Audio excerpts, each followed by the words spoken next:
Hello friends, ಎಲ್ಲರೂ ಹೇಗಿದ್ದೀರಾ? ನಾನು ತುಂಬ ಚೆನ್ನಾಗಿದ್ದೀನಿ. ನೀವು ಕೂಡ ತುಂಬ ಚೆನ್ನಾಗಿದ್ದೀರಾ ಅಂತ ಅಂದ್ಕೊಳ್ತಾ ಬನ್ನಿ ಇವತ್ತಿನ ವಿಡಿಯೋ ಸ್ಟಾರ್ಟ್ ಮಾಡೋಣ. ಗೈಸ್, ಇವತ್ತಿನ ವಿಡಿಯೋ ಏನಪ್ಪ ಅಂದರೆ, ನಿಮ್ಮ ಮಕ್ಕಳು ಈಗೇನ ಅಂತ ನೀವು ವಿಡಿಯೋ ನೋಡಿದ ಮೇಲೆ ಗೊತ್ತಾಗುತ್ತೆ ಅನಿಸುತ್ತೆ. ಆ್ಯಕ್ಚುಲಿ ನಿಜ ತುಂಬ ಪ್ರೌಡ್ ಫೀಲ್ ಆಗ್ತಿದೆ, ತುಂಬ ಹ್ಯಾಪಿನೆಸ್ ಅಂತಲೇ ಕಾಣುತ್ತೆ.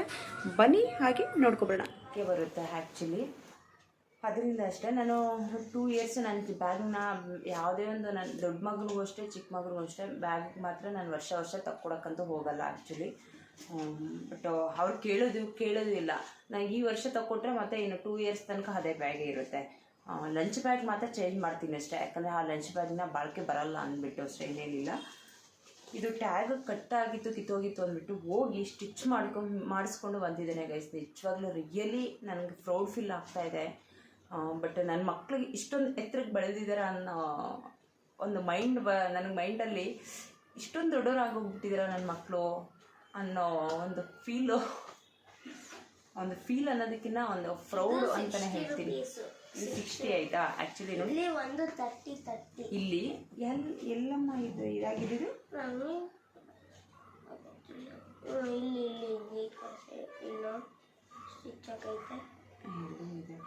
ಆ್ಯಕ್ಚುಲಿ 2 ಇದಾಗಿತ್ತು, 2 ಸ್ಟಿಚ್ ಮಾಡಿ ಕಳಿಸಿದ್ದಾರೆ ನೋಡಿ. ಇಲ್ಲಿ 2 ಸ್ಟಿಚ್ ಮಾಡಿಸಿ ಕಳಿಸಿದ್ದಾರೆ ಅವರು.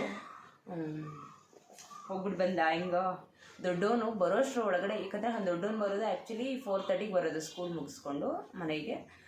ಮತ್ತು ಬಂದು ಟ್ಯೂಷನ್ಗೆ ಹೊರಡಬೇಕಾಗುತ್ತಲ್ಲ, ಮತ್ತು ಸೈಕಲ್ಲು ಬೇಕಾಗುತ್ತೆ, ಬ್ಯಾಗು ಬೇಕಾಗುತ್ತೆ. ಅಷ್ಟರ ಒಳಗಡೆ ಇವನು ರೆಡಿ ಮಾಡ್ಕೊಂಡು 2 ರೆಡಿ ಮಾಡ್ಕೊಂಡು ಇಟ್ಕೊಬಿಟ್ಟಿದ್ದಾನೆ. ಬಂದಾಗಿಂದ ಒಂದು ನಿಮಿಷ ಕೂರಲಿಲ್ಲ. ನಾನು ಮಲಗಿದ್ದೆ ಆ್ಯಕ್ಚುಲಿ, ತುಂಬ ಸ್ಟ್ರೈನ್ ಆಗಿತ್ತು ಕೆಲಸ ಮಾಡಿ, ಯಾಕೋ ಮಲಗಿದ್ದೆ. ಅಮ್ಮ ನಾನು ಡ್ಯಾಡಿ ಹತ್ರ ಕಾಸು ಇಸ್ಕೊಂಡು ಹೋಗ್ತೀನಿ ಅಂತ. ಎಲ್ಲಿಯೋ ಅಂದರೆ ನನ್ನ ಬ್ಯಾಗ್ ಇದನ್ನು ಅಂತ ಹೇಳಿದೆ ಅಷ್ಟೇ. ನಾನು ಕೇಳಿಸ್ಕೊಂಡಿದ್ದು ಸರಿಯಾಗಿ ನಿದ್ದೆ ಕಣ್ಣ, ನಾನು ಏನು ಕೇಳಿಸ್ಕೊಳಕ್ಕೆ ಹೋಗಿಲ್ಲ. ಸರ್, ನಮ್ಮದು ಆ್ಯಕ್ಚುಲಿ ಶಾಪ್ ಕೆಳಗಡೆನೇ ಇದೆ, ಮನೆ ಮೇಲ್ಗಡೆ ಶಾಪ್ ಕೆಳಗಡೆ. ಹಸ್ಬೆಂಡ್ ಹತ್ರ ಅಮೌಂಟ್ ಇಸ್ಕೊಂಡು ಹೋಗಿದ್ದಾರೆ. ಬಟ್ ಯಾಕಂದರೆ ಹಸ್ಬೆಂಡು ಶಾಪ್ ಕ್ಲೋಸ್ ಮಾಡಿಬಿಟ್ಟು ಹೋಗೋಕ್ಕಾಗಲಿಲ್ಲ ಅನಿಸುತ್ತೆ, ಅದಕ್ಕಾಗಿ ಅಷ್ಟೇ. ಗೈಸ್, ಇವತ್ತಿನ ಲಾಗ್ ಇಷ್ಟೇ. ನಿಮ್ಮ ಮಕ್ಕಳು ಹೇಗೆ ಏನು ಅಂತ ಕಮೆಂಟ್ ಮಾಡಿ. ಬಟ್ ನಾನು ನಿಜಲ್ಲಿ ಹೇಳ್ತೀನಿ, ನಿಜವಾಗ್ಲೂ ರಿಯಲಿ ನನಗೆ ತುಂಬ ಪ್ರೌಡ್ ಫೀಲ್ ಆಗ್ತಾಯಿದೆ. ನನ್ನ ಮಕ್ಕಳು ಇಷ್ಟೊಂದು ಎತ್ತರಕ್ಕೆ ಬೆಳೆದಿದ್ದಾರಾ ಅಂತ. ಓಕೆನಾ? ಪ್ರತಿಯೊಂದರಲ್ಲೂ ಅಷ್ಟೇ ಮಕ್ಕಳಿಗೆ ಒಂದು ವಿದ್ಯೆ, ಸಂಸ್ಕಾರ, ಬುದ್ಧಿ, ಒಂದು ಧೈರ್ಯ, ಪ್ರತಿಯೊಂದು ತಂದೆ ತಾಯಿ ಆದಂಥವರು ನಾವು ಪ್ರತಿಯೊಂದು ಧೈರ್ಯ ಪ್ರತಿಯೊಂದು ಮಕ್ಕಳಿಗೆ ತಿಳಿಸಿ ಹೇಳಬೇಕು ಅಂತಲೇ ಹೇಳ್ತೀನಿ.